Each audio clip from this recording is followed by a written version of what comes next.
Bank yang melayani semua kalangan masyarakat, beroperasi secara luas, baik nasional maupun internasional, dan mendapatkan penghasilan dari bunga pinjaman, biaya jasa lainnya, serta aktivitas lainnya. Kira-kira ada yang tahu nggak? Ini pengertian apa ya? Ya, bank umum nih. Halo, kenalin, kami dari kelompok 3 akan membahas mengenai bank umum nih. Tapi sebelum lebih jauh, di sini kami akan kasih tahu dulu nih, apa itu bank. Buat kamu yang belum tahu, tonton sampai akhir ya. Kata bank berasal dari bahasa bangko nih. Artinya meja yang dipergunakan untuk penitipan dan penukaran uang di pasar. Pada dasarnya, bank berfungsi sebagai pengumpulan dana, pemberian kredit, dan menjadi perantara di dalam lalu lintas pembayaran. Bank merupakan perusahaan dinamis yang mendorong pertumbuhan perekonomian nasional dan sebagai motivator terjalinnya hubungan perekonomian perdagangan internasional antar negara di dunia. Nah, sedangkan menurut Undang-Undang Pokok Perbankan Nomor 14 Tahun 1967, bank didefinisikan sebagai lembaga keuangan yang usaha pokoknya memberikan kredit dan jasa-jasa dalam lalu lintas pembayaran dan peredaran uang.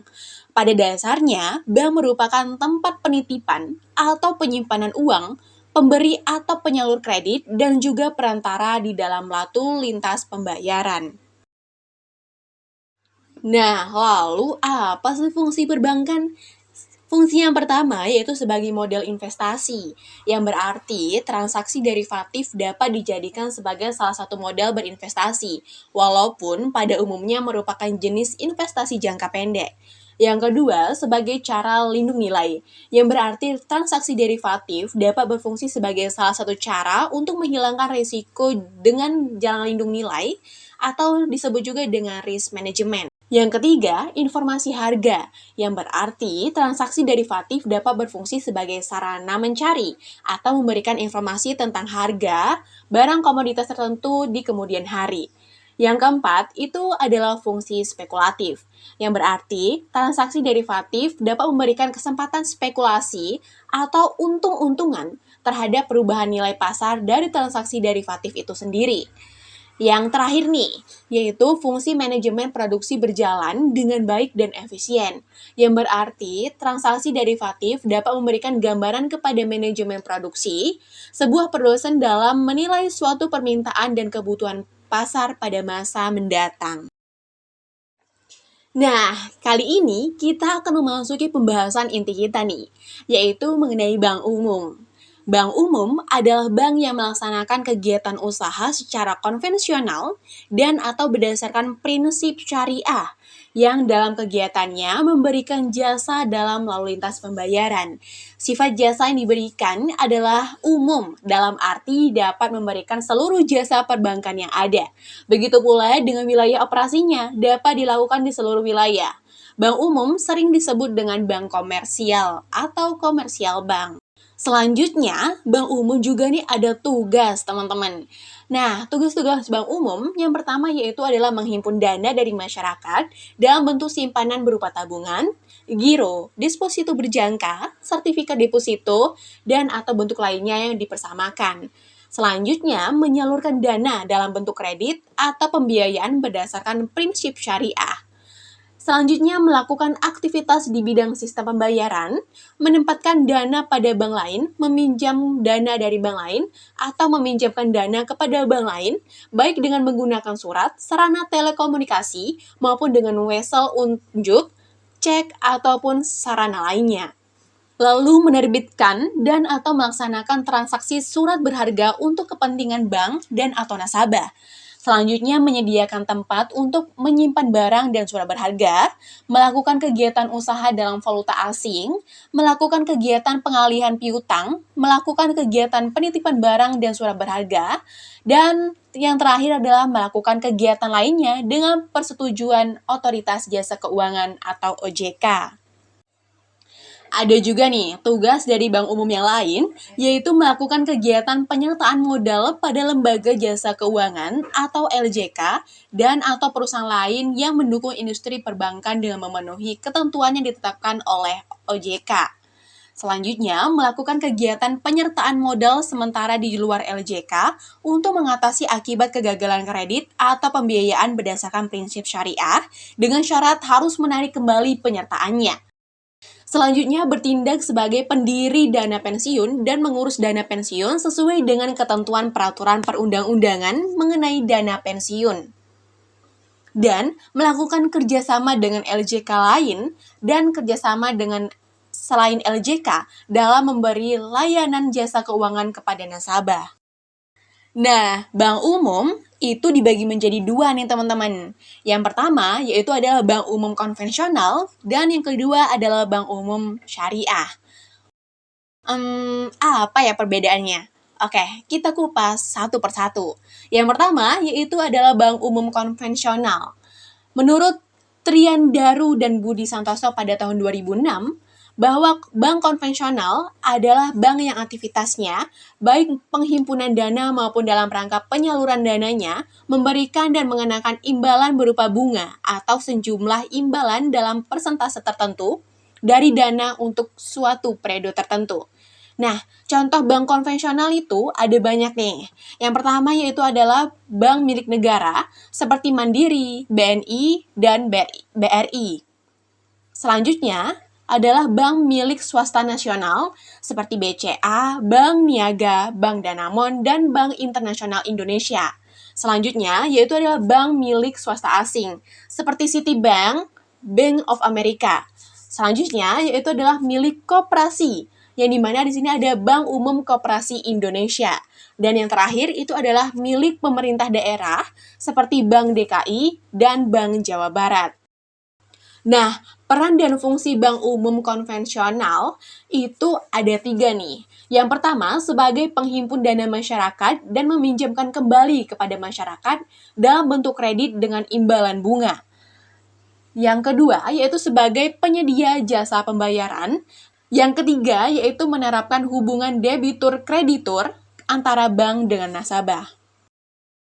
Nah, dalam mencari keuntungan dan menentukan harga kepada para nasabahnya, bank yang berdasarkan prinsip konvensional ini menggunakan dua metode, yaitu menetapkan bunga sebagai harga, baik untuk produk simpanan seperti giro, tabungan, maupun deposito. Selain itu, harga untuk produk pinjamannya juga ditentukan berdasarkan tingkat suku bunga tertentu. Nah, kamu masih bingung ya? Apa sih itu pengertian bunga bank? Nah, menurut Kasmir 2021, bunga bank dapat diartikan sebagai balas jasa yang diberikan oleh bank yang berdasarkan prinsip konvensional kepada nasabah yang membeli atau menjual produknya. Bunga juga dapat diartikan sebagai harga yang harus dibayar nasabah yang memiliki simpanan dengan yang harus dibayar oleh nasabah kepada bank atau nasabah yang memperoleh pinjaman.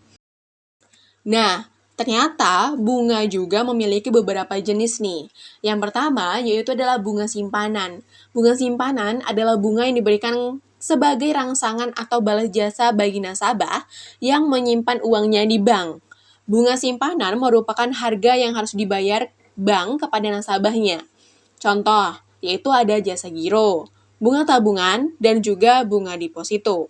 Nah, selanjutnya itu adalah bunga pinjaman, yang dimana bunga yang diberikan kepada para peminjam atau harga yang harus dibayar oleh nasabah kepada bank. Contohnya, bunga kredit.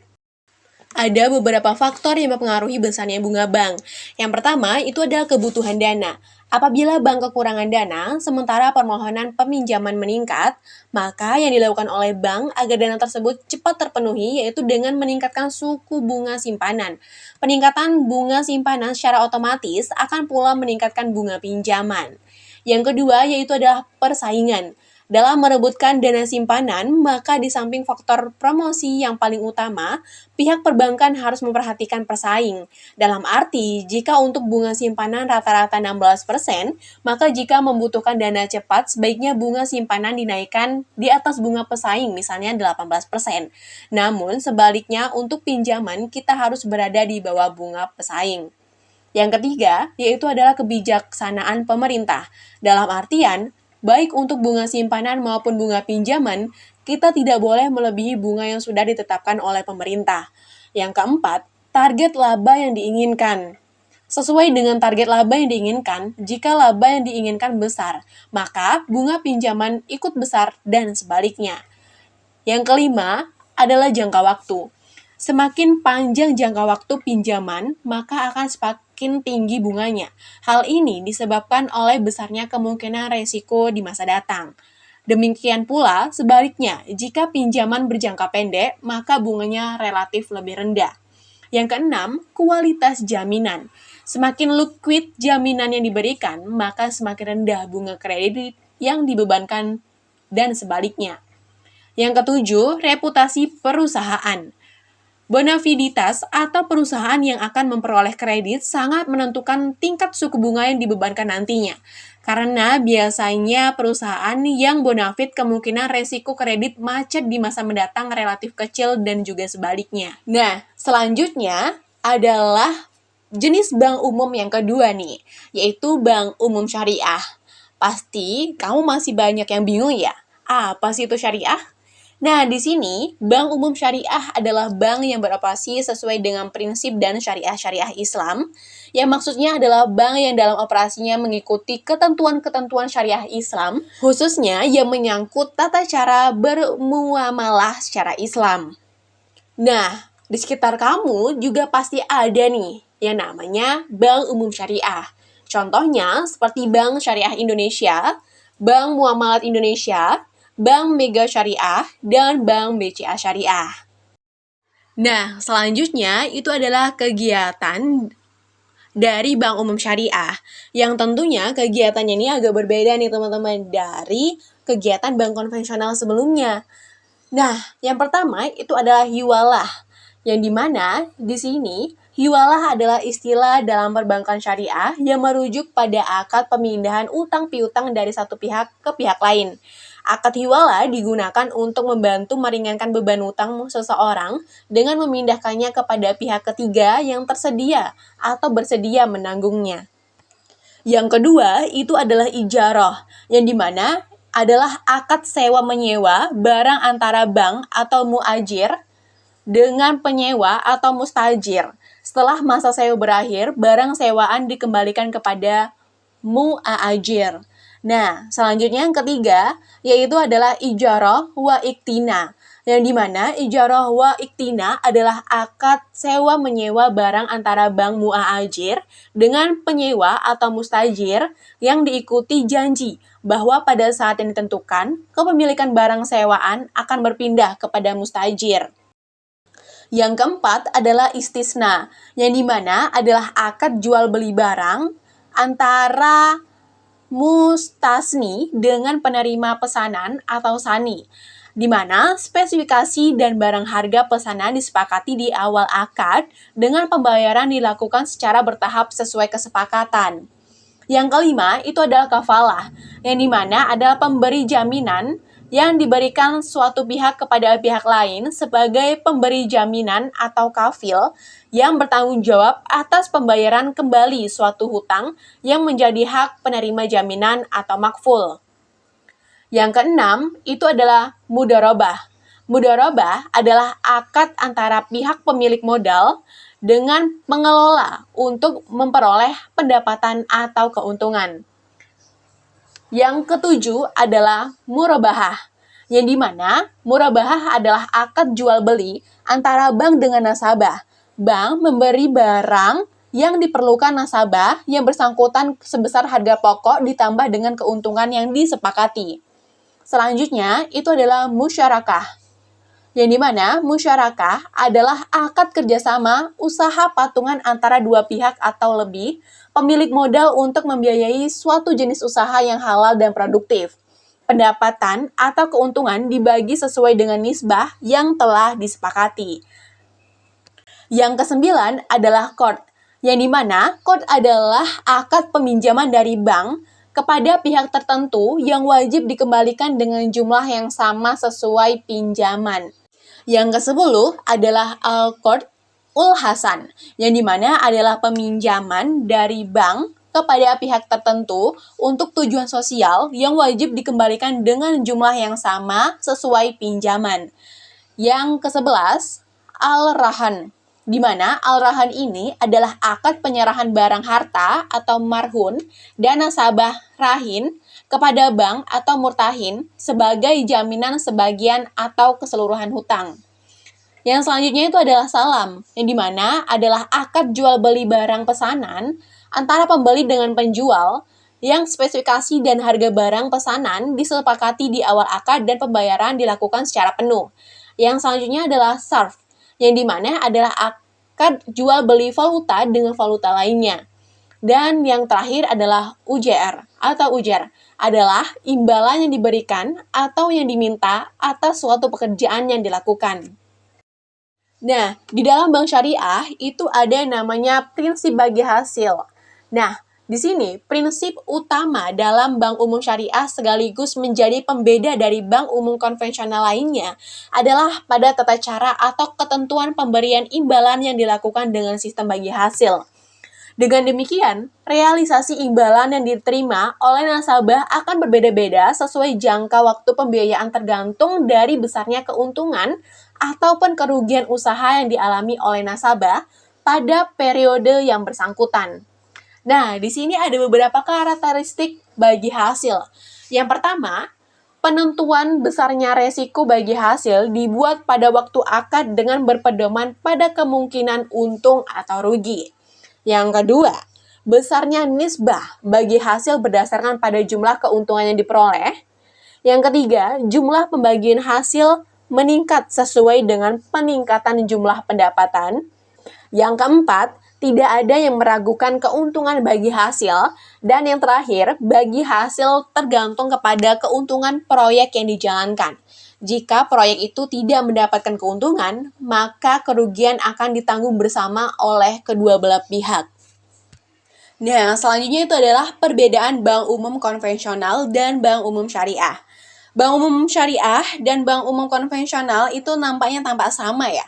Bahkan sebagian besar dari bank umum saat ini memiliki cabang konvensionalnya dan syariahnya sendiri. Meski demikian, keduanya tetap berbeda. Adapun mengenai perbedaan antar bank syariah dan bank konvensional adalah sebagai berikut. Yang pertama, yaitu adalah tujuan pendirian. Bank umum konvensional memiliki orientasi keuntungan dengan bebas nilai atau menganut prinsip yang dimiliki oleh masyarakat umum. Sedangkan dengan bank umum syariah, tujuan pendiriannya tidak hanya berorientasi pada profit saja, namun penyebaran dan penerapan nilai syariah. Aktivitas keuangan perbankan dilakukan tidak hanya melihat efek dunia saja, tetapi juga memperhatikan aspek akhiratnya. Selanjutnya, itu adalah prinsip pelaksanaan. Prinsip pelaksanaan antara bank umum syariah dan bank umum konvensional jelas berbeda, di mana bank umum konvensional menggunakan prinsip konvensional dengan acuan peraturan nasional dan internasional berdasarkan hukum berlaku. Sementara, prinsip bank umum syariah berdasarkan hukum Islam mengacu dari Al-Quran dan hadis serta diatur oleh fatwa ulama, sehingga seluruh aktivitas keuangannya mengandung prinsip Islami. Yang ketiga, sistem operasional. Pada bank umum konvensional, sistem operasionalnya memberlakukan penerapan suku bunga dan perjanjian secara umum berdasarkan aturan nasional. Akad antara bank dengan nasabah banyak dilakukan berdasarkan kesepakatan jumlah suku bunga. Sementara itu, bank umum syariah tidak menerapkan bunga dalam transaksinya, karena menurut syariat Islam, bunga masuk dalam kategori riba, sehingga sistem operasional bank umum syariah menggunakan akad bagi hasil atau nisbah. Kesepakatan antara nasabah dan pihak bank berdasarkan pembagian keuntungan dan melibatkan kegiatan jual beli. Yang keempat, hubungan antara nasabah dan lembaga perbankan. Dalam bank umum konvensional, hubungan antara nasabah dan lembaga perbankan yaitu debitur dan kreditur. Nasabah bank umum konvensional berperan sebagai kreditur dan sementara perbankan berperan sebagai debitur. Sementara dengan bank umum syariah, hubungan antara nasabah dan bank terjadi 4 jenis. yaitu meliputi penjual, pembeli, kemitraan, sewa, dan penyewa. Dalam penggunaan akad murabahah, istisna, dan salam, pihak bank berperan sebagai penjual dan nasabah sebagai pembeli. Sementara akad musyarakah dan muharabah memperlakukan hubungan kemitraan. Akad ijarah memposisikan bank sebagai pemberi sewa dan nasabah sebagai penyewa. Terus, selanjutnya yang kelima adalah kesepakatan formal, di mana perbedaan bank umum syariah dan bank umum konvensional ditinjau dari kesepakatan formal, yaitu bank umum konvensional melakukan perjanjian secara hukum nasional. Berbeda pada bank umum syariah melakukan akad dengan memperhatikan hukum Islam juga. Beragam jenis akad transaksi dalam bank umum syariah mulai dari mencari keuntungan hingga layanan jasa sosial. Tidak hanya itu, dalam melaksanakan perjanjian, terdapat beberapa rukun dan syarat sah yang harus ditunaikan untuk mengesahkan akad tersebut.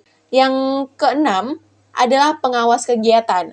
Meskipun keduanya sama-sama diatur oleh Undang-Undang Nomor 10 1998 mengenai perbankan, tetapi pihak yang mengawasinya berbeda.